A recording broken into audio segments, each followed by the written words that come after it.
sort off our one of two with a video I think you're going to enjoy. Chat, it's time for Drinker. And not only is it time for Drinker, it's Drinker doing a crash and burn about Steven Seagal. It's Drinker roasting Steven Seagal. This is going to be amazing. I think this is going to be absolutely amazing. So let us get it, shall we? When you look at the people I've covered on this series, you might be forgiven for thinking that crashing out and nuking your own career when you're at the peak of success is confined more to today's crop of spoiled, narcissistic Hollywood actors with main character syndrome. But you would be wrong, dear viewer, for there was once a man in a time long before who blazed a trail of career self-destruction across the stars of Tinseltown. A man so shrouded in self-imposed mystery that even he seemed to get confused about who he was. But one thing that wasn't mysterious were the controversies and disasters that took him from the heights of fame to direct-to-video lolcow. From beating up fellow actors and... Not just direct-to-video lolcow. Fucking money, like, it is... I have no evidence to support this. Bear that... Full disclosure, no evidence to support this. But when he started his own production company and moved like all of the operations to film in Europe, because when he went to straight to video for everything, all of his shit got filmed in Europe. It is a strong suspicion that he was using his film production studio as a money laundering scheme. Like like all of his like Eastern European films, which was the majority of what he did for probably the last 10 to 15 years of when he was actually making movies. They were all in Eastern Europe, and could that he used them as money laundering. Pretty good fucking that. Stuntmen to harassing women, clashes with directors, out-of-control egos and box office disasters. This particular crash and burn isn't just epic, it's legendary. I'm talking, of course, about the Great One, better known as Steven Seagal. A guy who claims to have worked with the CIA, to have helped overthrow the Shah of Iran. Dave Spider! Thank you for the tier 3! Thank you so very much! Yes. Oh, Simply John. Oh, yes. Oh, yes. He is absolutely still in Russia. A few months back, I actually pulled up video footage. There was video footage of him at some kind of thing in Russia. The man is the size of a planet. He is fucking gargantuan now. Literally, when he walks, he waddles. And he literally is in danger of facilitating his own gravitational pull at this point. He is that big. He is Victor, 4 to 5 times bigger than Brendan Fraser. His gut looks like a small moon. No, I think he's bigger than Boogie. I think he is actually bigger than Boogie right now. Like, that is no moon, that is Steven Seagal levels of fat. It is insane. And we may actually see that. Drinker may actually have the video footage of the very festival that I pulled up on stream that showed him. We may get lucky with that. Iran, to be the greatest martial arts master that ever walked the face of the earth, and even a reincarnation of a previous Dalai Lama. Then again, he also claims to be an actor. His baffling rise to the very brink of A-list stardom was rivaled only by his spectacular fall in an explosion of ego, box office bombs, sexual harassment lawsuits, and arguably the world's least convincing hairpiece. So step into the drinker's door. Yeah, well, okay. Look at his fucking hair. Yes, because that Chet Black Widow's peak is completely natural when he had a massively receding hairline at the age of 30. Because I'm pretty sure this was him at the age of like 30. This was him at the age of like 55. Look at the hair! And arguably the world's least convincing hairpiece. So step into the Drinker's Dojo as we examine Crash and Burn, the Steven Seagal story. Now, because he's consistently lied, exaggerated, and misrepresented almost every aspect of his life, it's actually pretty difficult to speak about Seagal's early years because who even knows how much of it's true? What we do know for Like, okay, about look at him in Seagal's this chair. Look at him. And this was probably like 20 years ago. This was him maybe 20 years ago. And look at how fucking big he is. 20 years ago. And he's gotten bigger. He's actually like 1.5 times as big as this. Now, that's how fat he got. Early years because who even knows how much of it's true? What we do know for sure is that Steven Frederick Seagal was born in Lansing, Michigan in 1952. A frail, sickly kind of kid, he was often picked on by others and struggled to make friends until the family moved to California when he was 5 years old. The change of climate apparently agreed with young Steven and he became more confident and outgoing. According to Seagal himself, he moved to Japan at the age of 22 and studied the art of Aikido from Morihei Ueshiba, which is kind of interesting because Ueshiba died 5 years earlier. Joyce, I was taught by this grandmaster of Aikido, who was dead before I even got to Japan. Oh, and so it fucking begins. Yeah, I think I can smell shite. What is known is that in 1974, Seagal met a Japanese woman named Miyako Fujitani, whose father had moved to California to teach Aikido. When it was time for Fujitani to return to Japan later in the year, the Great One accompanied her, and by the end of the year, they were married. If you were a cynical man, you could point out that marrying a Japanese national allowed him to avoid being drafted for the Vietnam War, but clearly that's just nonsense. A walking weapon like Seagal would have relished the chance to go to war for his... Look at him! That's just nonsense. Oh my god, hang on! A walking... This is Steven Seagal fighting. This was a movie of his, I think is like 15 years old. Because like, like 15, 20 years ago, he was just cranking out videos. He was cranking out like 5, 7 videos, direct to video, direct to DVD. He was cranking out like 5 or 7 movies a year. Just absolute pieces of shit. Where he was on set for maybe like 3 days out of it. Look at him fighting. This is the Great One fighting. Weapon like Seagal would have relished the chance to go to war for his country. Anyway, slap. however it came about, we do know that he eventually did study Aikido during his time in Japan, and by 1978 he'd earned his black belt. Not because he was particularly good, but because the judge just didn't give a shit. Fujitani later stated that the only reason Steven was awarded the black belt was because the judge, who was famous for his laziness, fell asleep during Steven's presentation. The judge just gave him the black belt. I didn't know this one. Oh my god! Oh, that is fucking perfect. I don't think he bored the judge sleep though, Winter. According to his ex-wife, the judge was just a lazy piece of shit and didn't fucking care.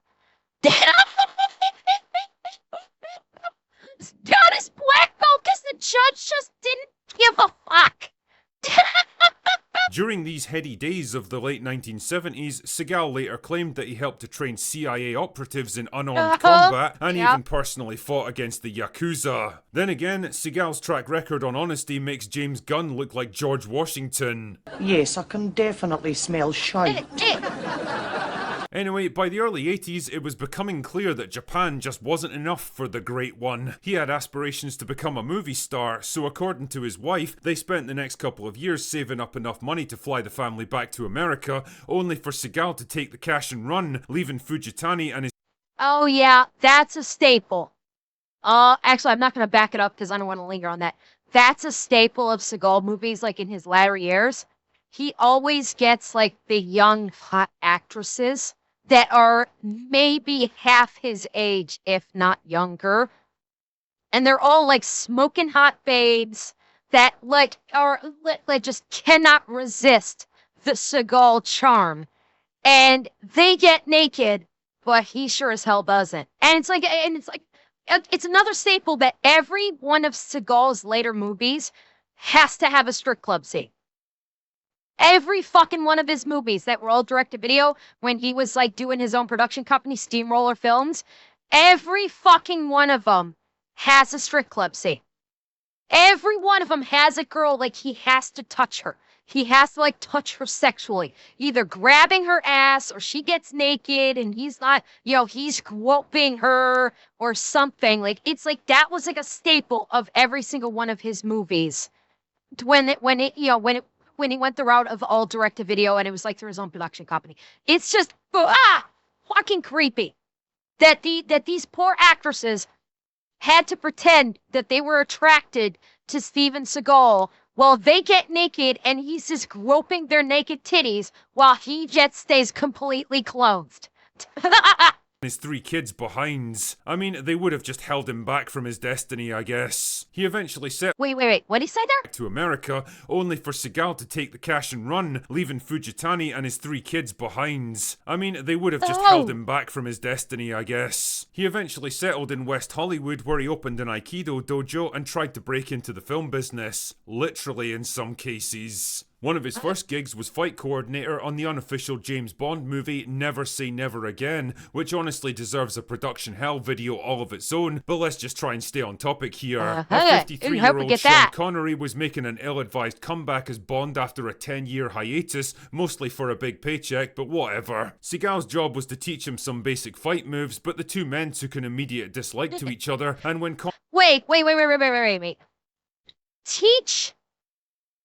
Wait. Teach Sean Connery fight. Chat, perhaps I'm confusing him with someone else. Wasn't Sean Connery in the military? Well, wait. Am I misremembering? Am I misremembering my Scottish actors? I thought Sean Connery was in the military.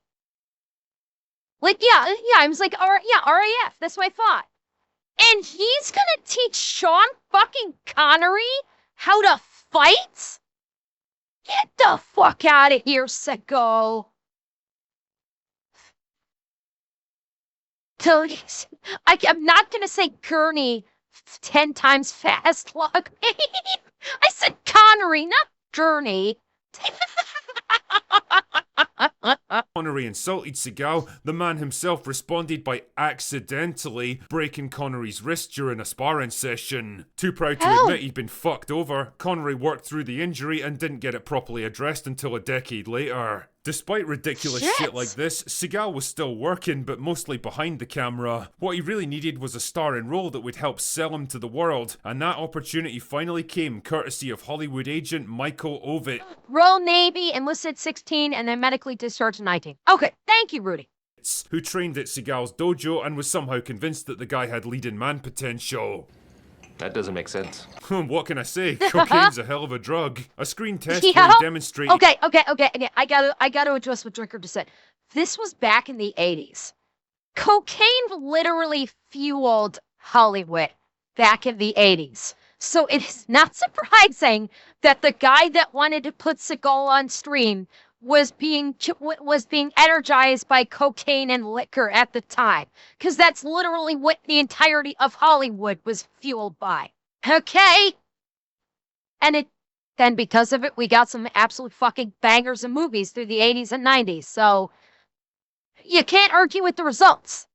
His fighting skills with a bunch of very accommodating stuntmen was enough to convince Warner Brothers to sign him on for his first feature film, the low-budget action thriller Above the Law. Nobody really expected anything from it, but the film was a surprise hit and went on to make $19 million. The studio were pleased enough to greenlight some more Seagal movies, and within a few years he'd churned out a bunch of action thrillers like Hard to Kill, Mark... Oh god, the running.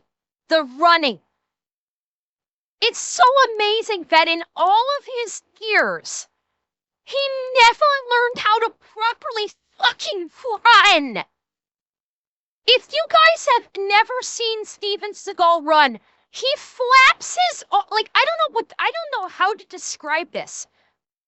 Like, there's literally no way to describe Seagal running as other than the Seagal run.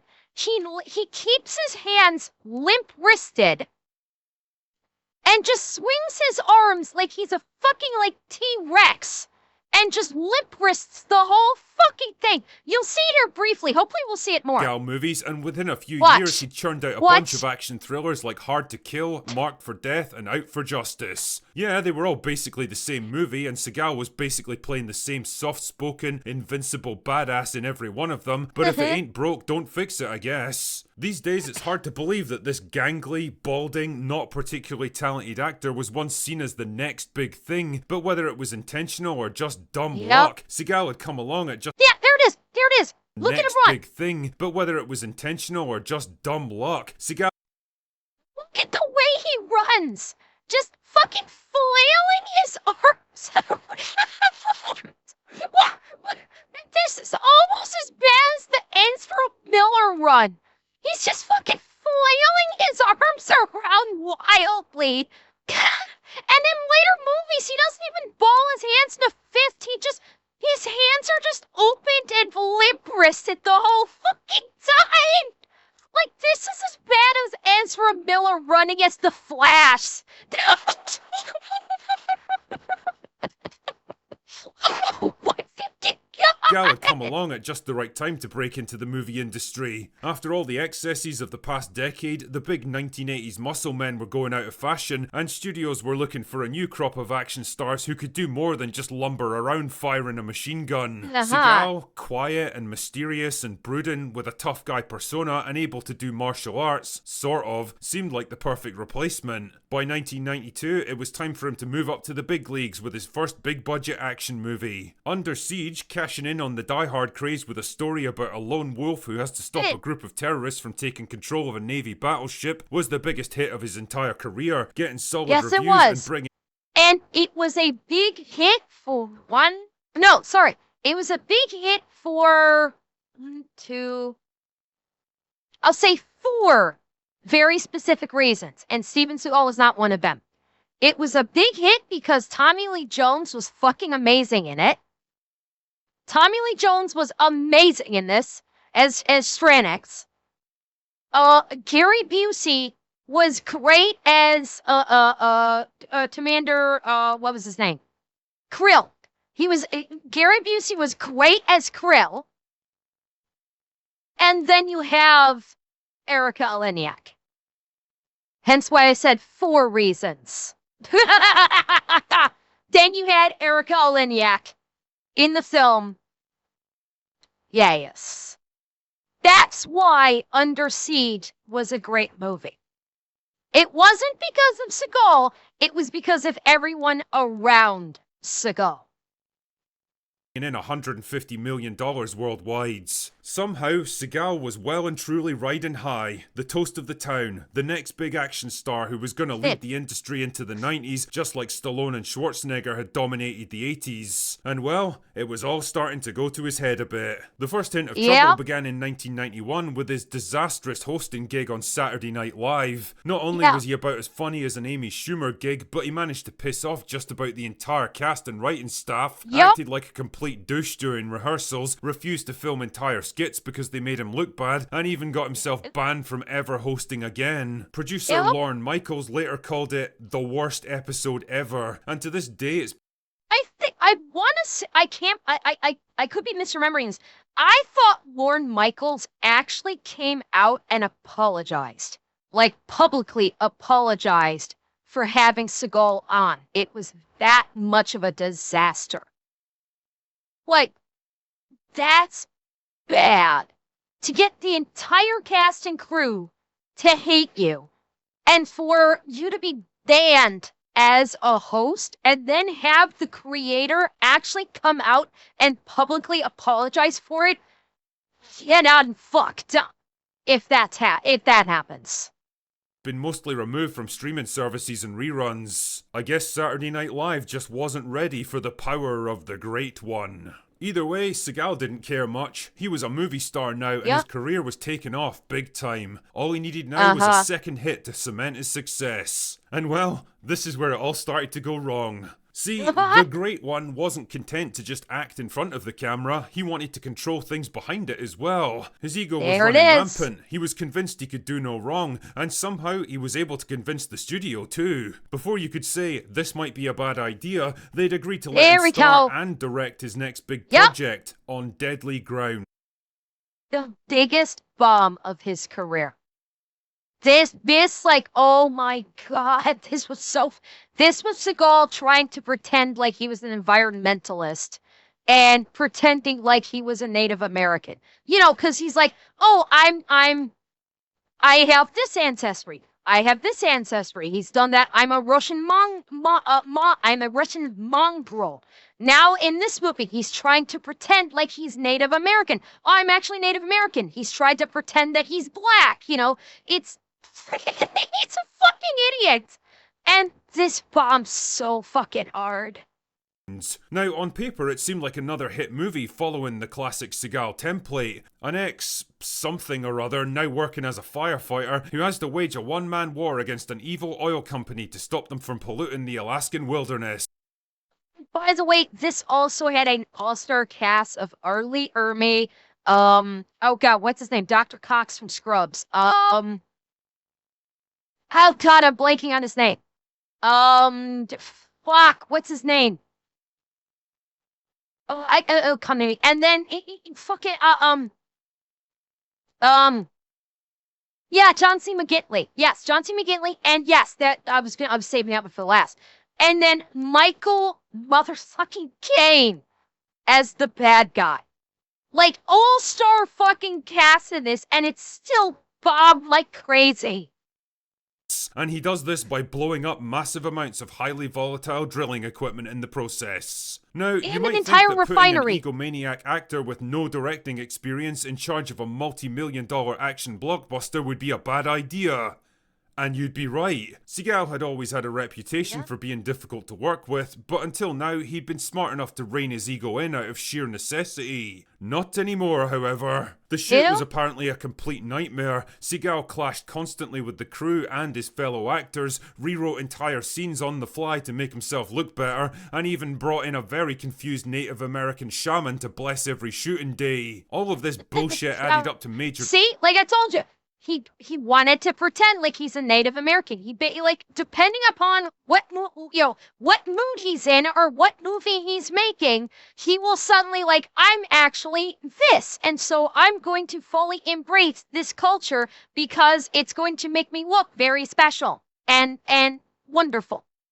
Delays and skyrocketing budgets, and things only got worse when the film actually released. It was savaged by critics and bombed at the box office, bringing in less than $80 million against a $50 million budget. It was the first major failure of Seagal's career and a huge blow to his ego and prestige. Suddenly he wasn't the runaway box office success he'd been painted as, and his dreams of directing and starring in big budget passion projects went up in smoke. He would never again direct a movie in any capacity.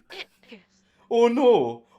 What happened? Instead, he retreated to safer territory with his next movie, Under Siege 2, hoping to win back the momentum with a sequel to his biggest hit. It didn't really work though. The film turned a modest profit, but nothing like the first movie, and the critical reaction was mixed at best. Seagal's career seemed to be running out of gas just as it was poised to lift off. This was all bad enough. Oh, is he gonna bring it up? Problems were brewing outside the film sets as well. See, okay, so they're not the Under Siege 2. That's the one. There's conflicting stories, but supposedly he was creeping during Under Siege 2. Seagal supposedly was creeping on an underage Katherine Heigl, insinuating that she needed to sleep with him, creeping on her when she was changing or something, touching her inappropriately. Yeah. God, surprised Drinker didn't bring that up. There's conflicting stories on whether or not that it's true or not, but the general consensus is, yeah, he was creeping on an underage girl on set in Under Siege 2.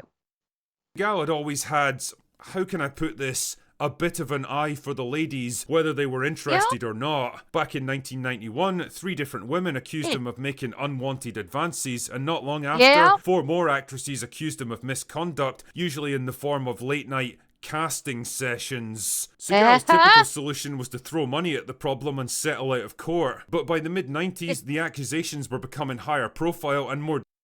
Yeah. Jenny McCarthy was originally, I'm pretty sure it was for Under Siege 2. I think it was for Under Siege 2. Jenny McCarthy was originally supposed to be cast in Katherine Heigl's role. But because she refused to fuck Steven Seagal, she didn't get the part. Like Steven Seagal said, you'll get the part if you'll have sex with me. And she said, yeah, I don't think so. You know, difficult to sweep under the rug. Honestly, the list of cases against him would take up a whole video all by itself, but suffice to say, old Stevie Boy was making a name for himself in Hollywood. And it wasn't a good one. His tough guy persona was also taking a few hits. He already had a reputation for working stiff with stuntmen, hitting them for real, treating them with absolutely no respect, and leaving many with serious injuries. All this stuff culminated in a showdown with stunt coordinator Gene LaBelle on the set of Out for Justice, where Seagal challenged the guy to put him in a chokehold, believing that he could easily escape. Now, what exactly happens next depends on who you talk to. Seagal's bodyguard claims that Seagal elbowed LaBelle before he could lock the hold in, and the two of them ended up wrestling on the ground before the fight got broken up. Other sources, however, claim that Seagal was choked unconscious and quite literally shit himself right there on the mat. I'll let you decide what really happened. And yeah, like Snark Monkey, yeah, he, like, when he's on set with the stuntman, he'll go full throttle at the stuntman and the stuntman will hold back. So he, will routinely, like, hurt the stuntman just to make himself look good. Yeah, that's another thing that I often heard of when it came to him on set. He was rubbing a lot of his fellow actors the wrong way as well. For years he'd been talking shit about his biggest rival, Jean-Claude Van Damme, who was a legit karate champion and had risen to fame around the same time as him. All of this came to a head when a very drunk and very angry Van Damme cornered Seagal at a showbiz party and challenged him to a legit fight. And just like the hero he was, the Great One made some quick excuses and left the party. By the late 90s, Seagal's career was stalling. There is some discussion as to whether or not that was an L for Seagal. Because, Van Damme shows up drunk and angry, because I'm pretty sure at this point in his career, Van Damme was probably like blitzed on fucking alcohol and speedballs all the time. Because don't forget, Van Damme had a very serious drug problem back during his heyday as well. And, like, Jean-Claude Van Damme comes up drunk, angry, probably high as a fucking kite, and challenges you to just walks up and challenges you to fight. In this one instance, Seagal walking away was probably the smart choice. It was legit probably the smart choice for Seagal to walk away in that singular instance.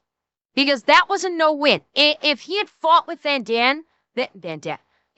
he had fought with Van Damme, it would have looked bad. It would have looked bad on whether he won, whether he lost, doesn't matter. It would have looked bad regardless. And so that was probably the smartest thing for him to do, to walk away, because it made Van Damme look like an asshole. It made him look like an unhinged, crazy person rolling up on Seagal while drunk, high, angry, whatever, and challenging him to a fight at a party. And Van Damme's like, just walks away. That was probably the one time that it was the right choice for Van Damme to just, or for Seagal to walk away and not engage.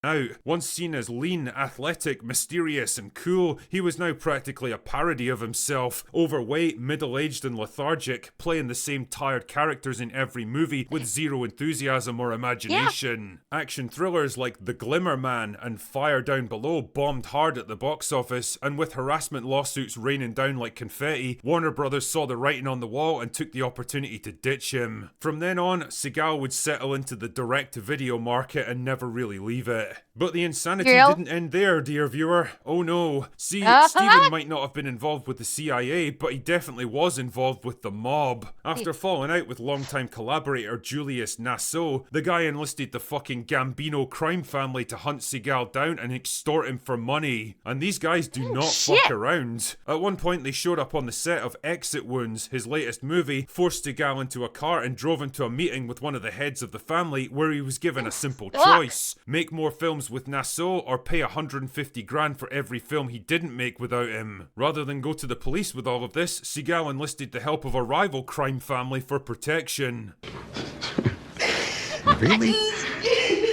It's almost like he had some dodgy dealings of his own that he wanted to cover up. Luckily for him though, Nassau and his mobster buddies were eventually indicted for extortion, racketeering and about 100 other felonies, all of them ending up in prison. Seagal even had the balls to testify against them in court.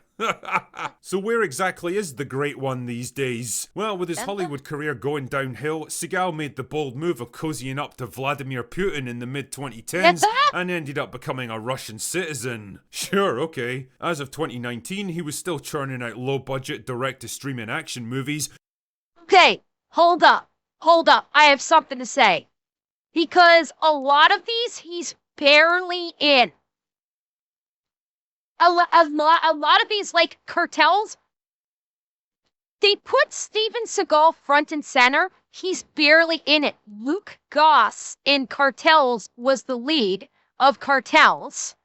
Like, Seagal, End of a Gun, okay, I think he was kind of in that. But he literally, like, Steven Seagal did Cartels literally for one specific reason. To fight and beat up George St. Pierre. That's why Seagal did this movie, is specifically so he could have a fight scene where he beats the shit out of George St. Pierre. And he does. He beats up George St. Pierre, and then fucking China Salesman, he's in the movie for like 5 minutes. And this is a long fucking Chinese propaganda movie, bear in mind. Like, this movie, China Salesman, is a Chinese propaganda movie through and through. Okay? And Seagal is in it for literally 5 minutes. He gets one fight with Mike Tyson. Seagal actually fights Mike Tyson in the movie. And Mike Tyson wins. Mike Tyson actually knocks out Steven Seagal in China Salesman.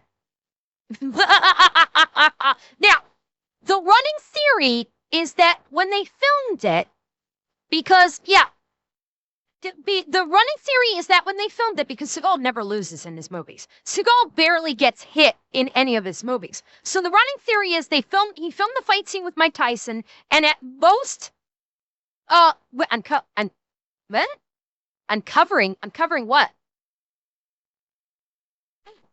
Anyway, the theory is that he fought they choreographed the fight scene with Mike Tyson, and it was like supposedly like the theory is that it actually came to a draw. Bearing in mind, Steven Seagal doesn't do a lot of fighting. He does a lot of like quote unquote dancing around. Like the only like he I think he like throws Tyson, and he does this thing where he like does a backspin and like slaps his ear to make his like give him tinnitus or something. And the running theory is like when Steven was actually on set and they filmed the fight scene, they choreographed the fight scene, is that they choreographed it while he was there to come to a draw.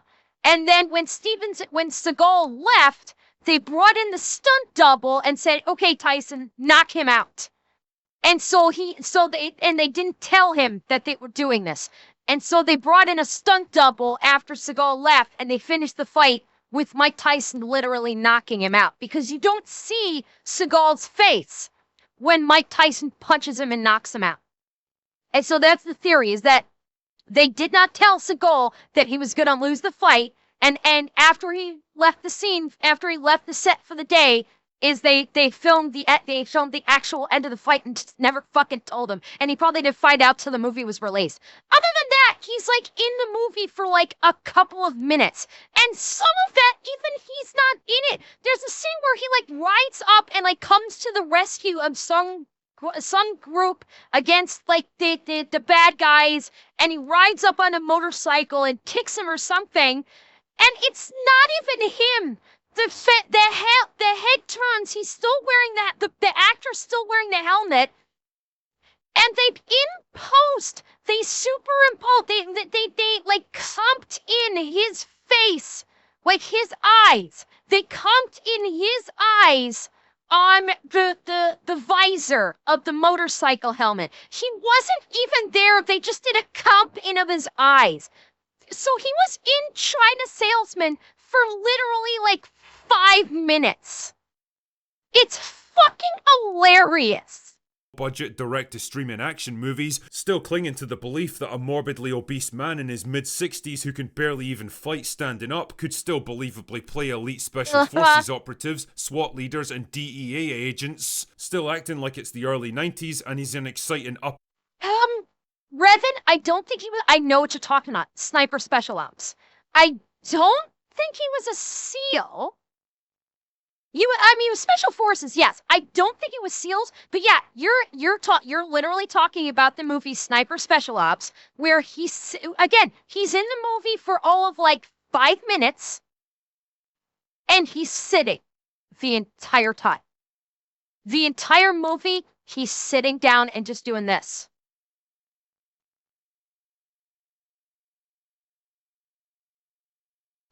He does not stand up. Every time he quote-unquote stands up, they have a stunt double. They literally had a stunt double for every time they did a full body shot of him up and moving around. Like, to walk up a flight of stairs, they literally got a stunt double. leaders and DEA agents, that's still it, acting like it's the early 90s and he's an exciting up-and-coming action star. Truly, he became the lol cow to end all. Wait, okay, hang on. Hold up. SWAT leaders and DEA. This is a bullshit image right here. Because Seagal was so fucking fat in this movie, he's literally twice as big as what you see in this picture. This is a 1000% photoshopped, because look at his face. It's 1000% photoshopped. He's at least twice as big as this. He's not muscled, and his tack vest cannot even cover up his stomach. Okay, his tack vest is literally distended out over his fucking stomach. It's fucking hilarious. DEA agents, still acting like it's the early 90s and he's an exciting up-and-coming action star. Truly, he became the lol cow to end all lol cows, a joke to everyone else in the world except himself. Steven Seagal's crash and burn might not be one of the quickest or the most spectacular in Hollywood history, but it is probably one of the most fascinating career implosions I've ever seen. A man who was so in love with his own legend, so captivated by his own ego, so caught up in fame and success that he ended up losing everything. Well, everything except those notches on his belt. Anyway, that's all I've got for today. Go away now. Okay, hang on. I'm gonna try and find the footage. Let me see if I can find the footage of Steven Seagal. You're gonna want to say this. Hang on. I know I can find this. Hang on. Where is it? Where is it? It's a YouTube short. Hang on.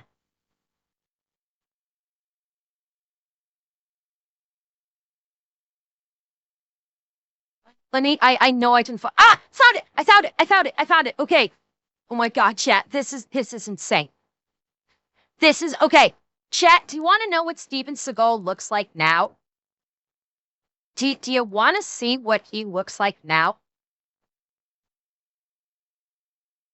This is Steven Seagal now. Oi. Get him! Get him! That's no moon. This is Steven Seagal in Russia now.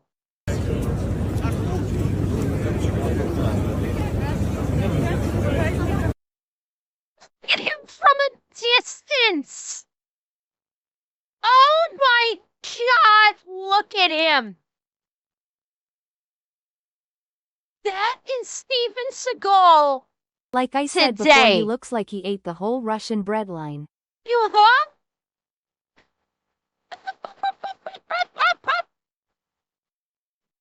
Yeah.